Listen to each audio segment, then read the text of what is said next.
Good morning and welcome to the Stylo News Intelligence Update. You're watching our early morning explainer for the Asia Situation Report of August 24, 2026. I'll be guiding you through a strictly factual, objective assessment of the key events and flashpoints that have unfolded across the region over the past 2 weeks. We're relying purely on the data here, presenting the facts without bias and certainly without generating any unnecessary fear. So, let's get right into it. Before we dive into the analysis, we do want to take a quick moment to acknowledge our sponsor, ProWave AI.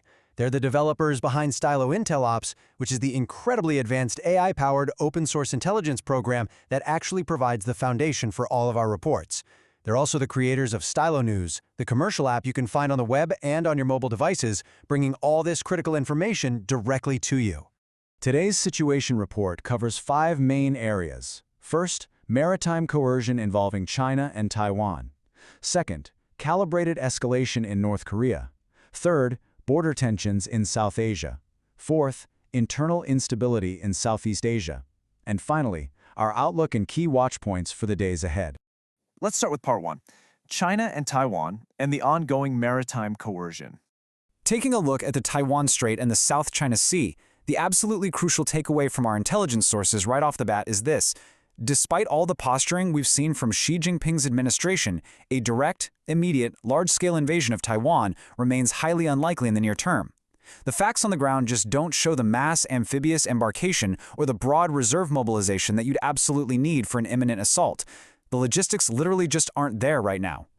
Instead of mobilization, we're documenting a very distinct pattern of gray zone tactics. For instance, People's Liberation Army aircraft are routinely crossing the median line into Taiwan's air defense identification zone.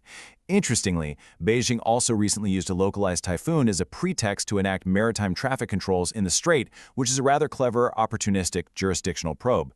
We're also tracking roughly 200 Chinese commercial vessels staged right off the east coast of Taiwan.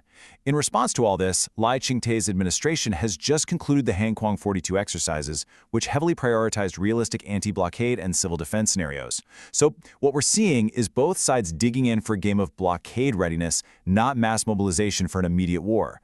And you know, this lack of an imminent threat is strongly corroborated across open-source intelligence. Analysts and social media monitoring, particularly on X, strongly skew towards skepticism of a near-term amphibious assault. This perfectly mirrors that lack of physical mobilization we're seeing. The consensus across independent experts is incredibly unified on this point. It's absolutely essential that we separate the feared outcome, a full-scale amphibious invasion, from the objectively assessed reality, which is calculated gray zone pressure and blockade rehearsal. The data tells us Beijing's chosen course of action right now is to preserve escalation dominance, use coercive signaling, and just probe for weaknesses rather than launching an outright attack.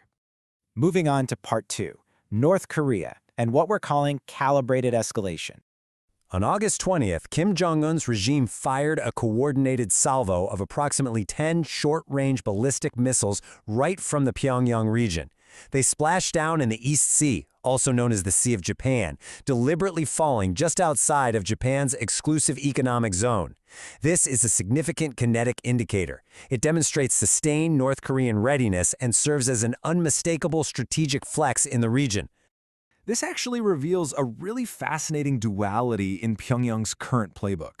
On the diplomatic side of things, rumors have been swirling about a potential Trump-Kim meeting this fall, though Kim Yo-jong very quickly stepped forward to deny those contacts.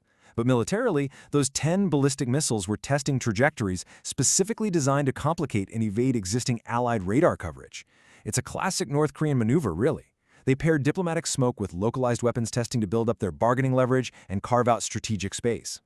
While the public fear might be a general war breaking out on the Korean peninsula, the assessed reality is much more contained. It's strictly limited provocation and intimidation. Despite all the hostile rhetoric in these missile tests, there is a complete absence of forward troop mobilization, unusual logistics surges, or evacuation measures. The regime's course of action is, without a doubt, calibrated escalation, not a march on Seoul. That brings us to part 3, South Asia and ongoing border tensions. Taking a look at the highly complex borders shared by India, Pakistan, and Afghanistan, our intelligence estimates show that the highest near-term risk in this theater is not actually a sudden, large-scale conventional war between these nuclear-armed neighbors. Instead, the persistent threat we're tracking is localized cross-border violence, terrorism, and the ever-present risk of crisis escalation. We are tracking elevated friction specifically along the line of control. Prime Minister Modi's authorities report that they're currently tracking a massive Pakistan-linked terror network, and they've paired this with stern official messaging against cross-border terrorism. Meanwhile, unrest continues to bubble in Pakistan-occupied Jammu and Kashmir. Yet, much like we saw in Taiwan and Korea, we detect zero mass conventional troop mobilization, air posture surges, or naval dispersals here. The fight right now is primarily one of information operations and localized friction. Turning now to Part 4, Southeast Asia and internal instability. Southeast Asia is currently facing two highly distinct crises, and they're creating some unique nightmares for ASEAN leadership. To the east, in the maritime domain, we see ongoing friction in the South China Sea. But to the west, on the mainland, we are tracking profound internal strife radiating outward from Myanmar. Externally, President Marcos Jr. is dealing with aggressive Chinese Coast Guard coercion against the Philippines, which recently included an injury-causing clash at Second Thomas Shoal. Yet, independent analysts consistently warn us that the internal instability, specifically the Myanmar junta's brutal civil war and repression, is actually the most severe driver of regional insecurity right now. The humanitarian and refugee spillover is so vast, it's literally forcing the contraction of vital landmine clearance programs in places like Cambodia and Laos. It's a surprising, tragic ripple effect that is directly threatening civilian safety far beyond Myanmar's own borders. Finally, Part 5, our outlook and key watch points.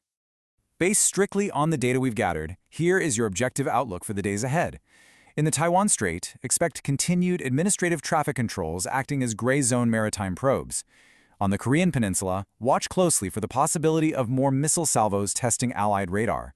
In South Asia, keep monitoring localized border skirmishes and the activity of those terror networks. And in Southeast Asia, keep a close eye on exactly how Myanmar's refugee spillover continues to impact the broader ASEAN political ecosystem. Thank you for joining us for this early morning explainer. For a much deeper dive into these developing situations, we highly urge you to subscribe to the Stylo News Intel Update Morning Podcast on your favorite channel, or simply click the link in this post. You can also get AI-powered news on demand anytime by visiting www.stylonews.com. I want to leave you with this final thought.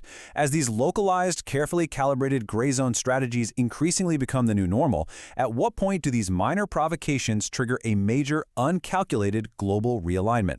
Stay informed and have a very good morning.